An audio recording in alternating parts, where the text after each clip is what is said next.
Tokoh pers nasional mendapat penghargaan tanda jasa dari Presiden Prabowo Subianto. Kedua tokoh yang termasuk dalam 141 tokoh nasional ini adalah Mokhtar Lubis dan Atmakusuma Astaratmadja.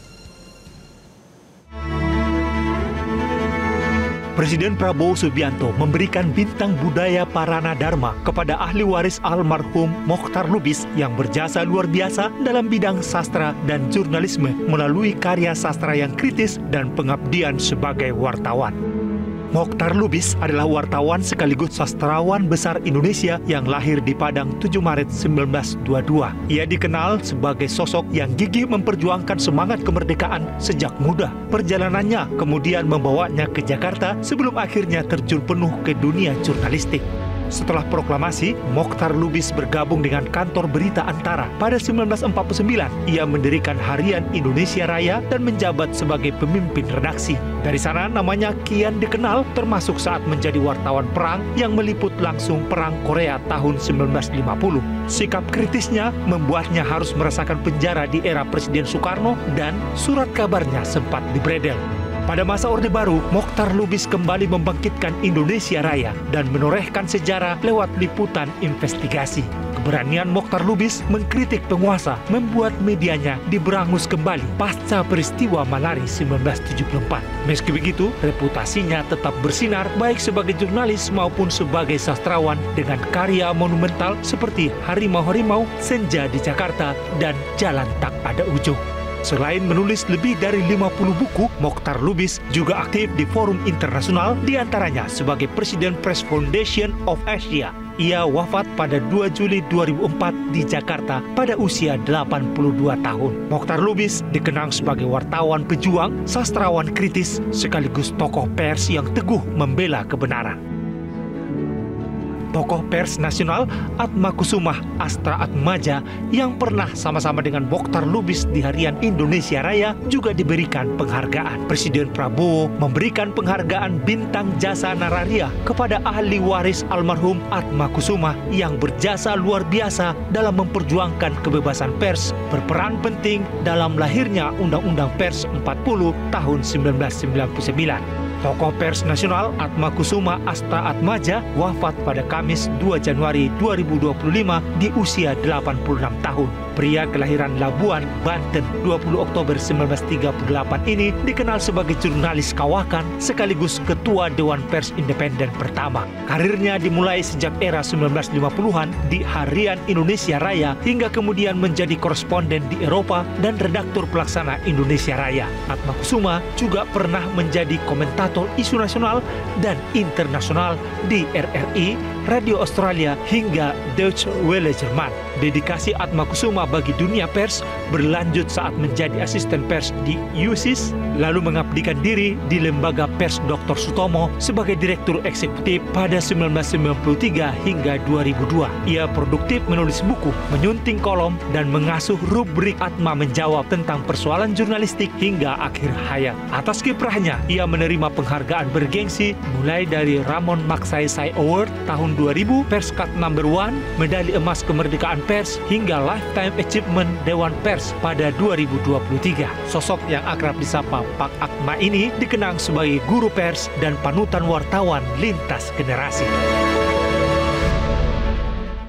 Dan pemirsa, untuk mengulas penyerahan tanda kehormatan kepada sejumlah tokoh nasional maupun pejabat publik, kita akan mengulasnya bersama dengan pakar komunikasi politik Dadang Rahmat Hidayat. Selamat siang, Prof.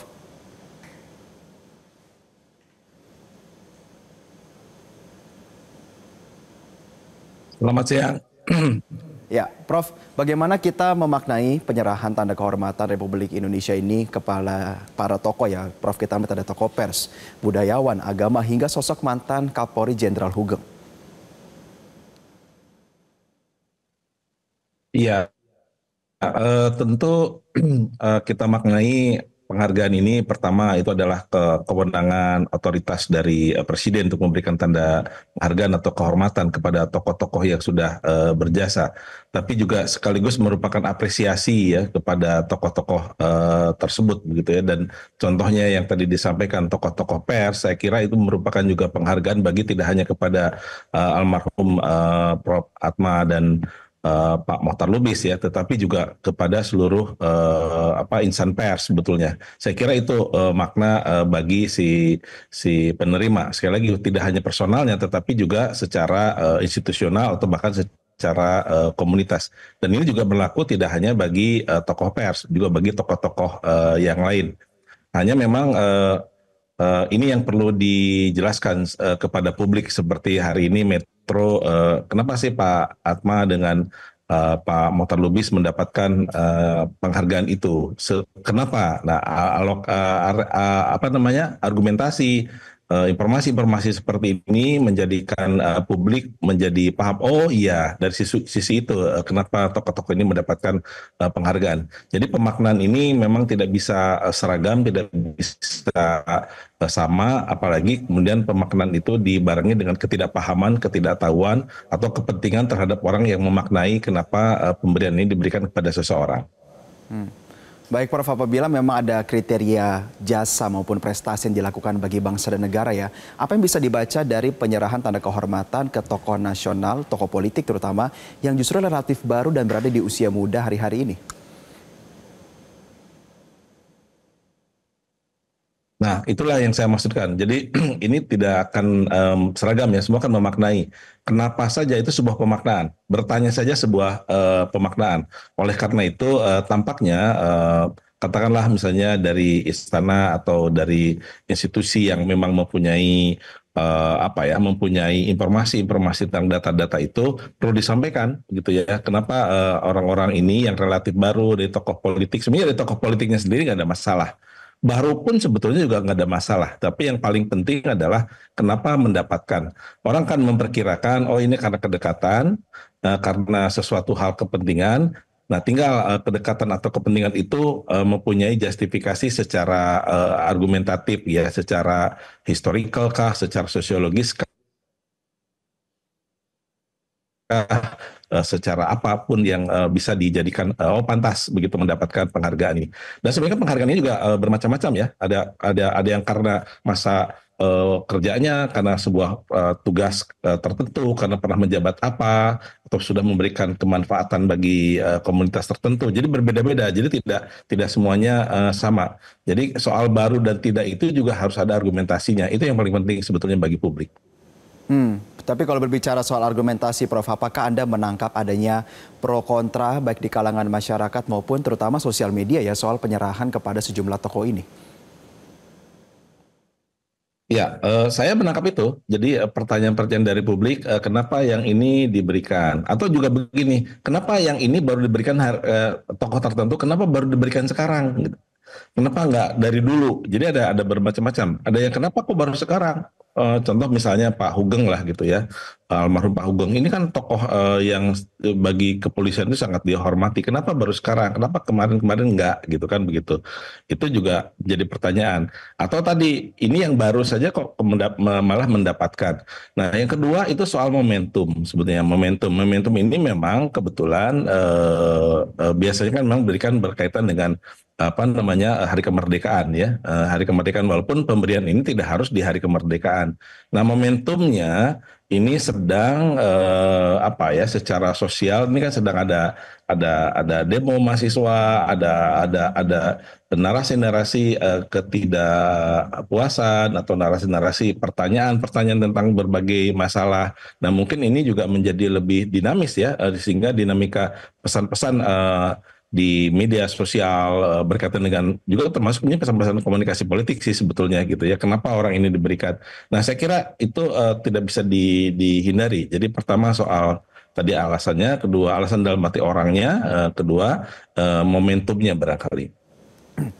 Oke Prof, kita melihat bahwa tanda kehormatan ini berbicara soal yang kepada diserahkan ke tokoh-tokoh politik maupun tokoh-tokoh nasionalis saat ini masih ada ya. Apa yang Anda ingin ingatkan kepada mereka menerima tanda ini, seberapa prestisnya tanda ini dan tanggung jawab moral dan sosial kepada masyarakat secara umum nanti ke depannya seperti apa nih Prof? Iya, tanda penghargaan ini menurut saya tidak diartikan, jangan hanya diartikannya bagi penerimanya ya. Ini kebetulan saja nih, saya juga baru mendapat pasca Telencana 30 tahun ya bekerja. Ini sebenarnya pengingat bagi si penerima bahwa pertama di samping apresiasi begitu ya, bahwa kalau kita sudah diberikan penghargaan, kita harus bisa menjaga penghargaan itu untuk tidak menjadi orang yang menjadi miss untuk tidak untuk diberikan penghargaan gitu. Jadi kan gini, kok sudah dapat penghargaan tapi ada sesuatu hal yang tidak tampak bermanfaat bagi masyarakat, atau misalnya melakukan hal-hal yang tidak diinginkan oleh masyarakat, misalnya dengan apa ya, menyakiti masyarakat atau menjadi sombong lah, paling tidak kan sombong atau bahkan tidak produktif. Jadi setelah mendapat penghargaan ini harus menjadi motivasi, bukan menjadi demotivasi atau berbuat seenaknya begitu ya. Oke, Prof, terakhir bagaimana Anda menilai pola komunikasi yang saat ini dibangun oleh pemerintah dan bagaimana nanti ke depannya narasi-narasi yang dikeluarkan ini lebih memiliki kepekaan, sensitivitas terhadap situasi masyarakat dan negara saat ini, Prof? Ya, saya hanya berharap masalah komunikasi tidak diabaikan begitu saja ya. Memang tidak terlalu, jangan dianggap mudah, tapi juga bukan suatu hal yang sulit jika mau dibuat seoptimal mungkin. Komunikasi publik yang sekarang ini, kalau saya melihat komunikasi publiknya sudah mulai ada perbaikan, paling tidak dari Pak Prabowo sudah menyadari bahwa komunikasi pemerintah ini ada masalah. Dari awal sudah ada semacam evaluasi ke dalam, maka selayaknya adalah juga dibuat strategi langkah-langkah yang tepat komunikasi publik kepada masyarakat, sehingga masyarakat yang munculnya adalah bukan kesalahpahaman, ketidakpahaman atau gagal paham. Jadi ini tidak mudah sekali lagi, tapi bisa dilakukan, dan saya kira ini harus dipimpin langsung, kalau bahasa saya ya, dipimpin langsung komandonya oleh presiden, sehingga presiden bisa memberikan informasi yang sangat tepat, sangat cepat, sangat akurat, dan tidak menimbulkan masalah. Walaupun kita tahu gaya kepemimpinan atau gaya komunikasi Pak Prabowo dengan presiden sebelumnya pasti berbeda gitu ya. Kalau soal gaya berbeda nggak masalah, tapi yang paling penting adalah bagaimana tidak menimbulkan miskomunikasi gitu ya, tidak menimbulkan kesalahpahaman, ketidakpahaman, dan gagal paham. Saya kira itu yang paling penting. Baik, tentu kita juga berharap evaluasi terus berkala secara dilakukan. Terima kasih pakar komunikasi politik Prof. Dadang Rahmat Hidayat telah bergabung bersama kami dalam kesempatan siang kali ini. Jelajahi cara baru mendapatkan informasi. Download Metro TV Extend sekarang.